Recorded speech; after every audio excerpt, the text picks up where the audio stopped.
"Do you trust me?" I asked in a low voice. We were lying on top of my comfortable queen bed, tangled in the fluffy comforter, giggling, kissing, and touching. "I shouldn't, Jodi, but yeah, I do for some reason." I kissed her full lips and ran my tongue deep into her mouth. Locked in passion, we explored each other for a long moment. Then I pulled back and went for her exposed ear. I nibbled, making her giggle. She attempted escape, but it was an uninspired effort on her part. I wrapped my arms around her and held her in place with my superior strength. I whispered into her ear and felt her shiver. "I want to do wicked things to you, Miriam. I plan to do wicked things to you." I paused and added, "Tonight." She shivered again and moaned into my neck when I removed one of my hands to cup her pussy. Her cunt was drooling with desire, hot, wet, and very slick. "I want to possess you, Miriam.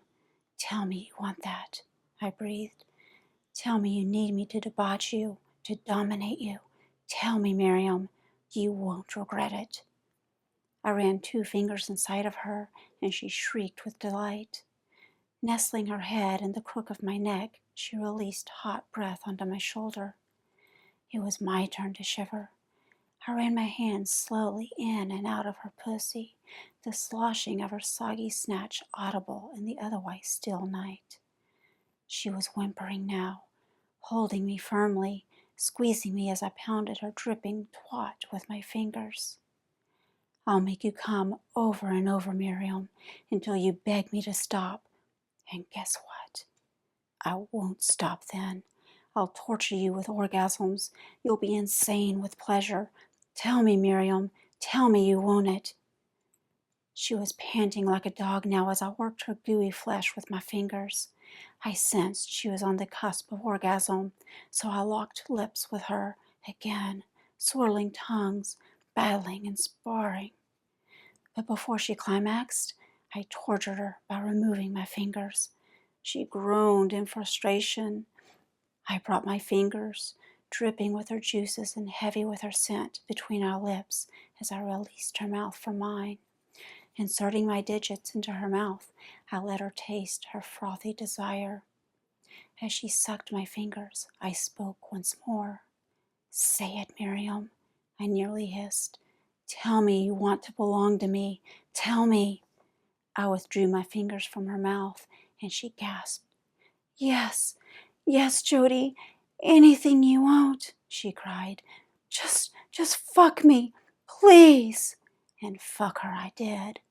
I entered her again and found a rough pebble, ribbed and swollen, begging for attention. My thumb located her engorged clit as I probed my fingers deep into her vagina. "Oh, God, yes!" she nearly screamed. Her teeth clamped down on my shoulder, but I hardly noticed. Then she released me and threw her head back violently onto the pillow. She began thrusting her hips, the motion similar to a girl twirling a hula hoop, back and forth again. I watched, mesmerized, as her face twisted into an agonizing mask of ecstasy. Then she howled like a wounded animal, soaking my hand with her juice, writhing and bucking like a woman possessed. She settled briefly, but I kept going. Soon, mad paroxysms of lust captured her body again. Her clit seemed to throb under my thumb, pulsing, jerking, taking on a life of its own. I grinned. In the course of the evening, I had managed to get this tentative little cutie to transform from a shy and uncertain schoolgirl into a horny and uninhibited freak. Watching her completely succumb to her innermost base instincts had me hotter than a flaming Bunsen burner.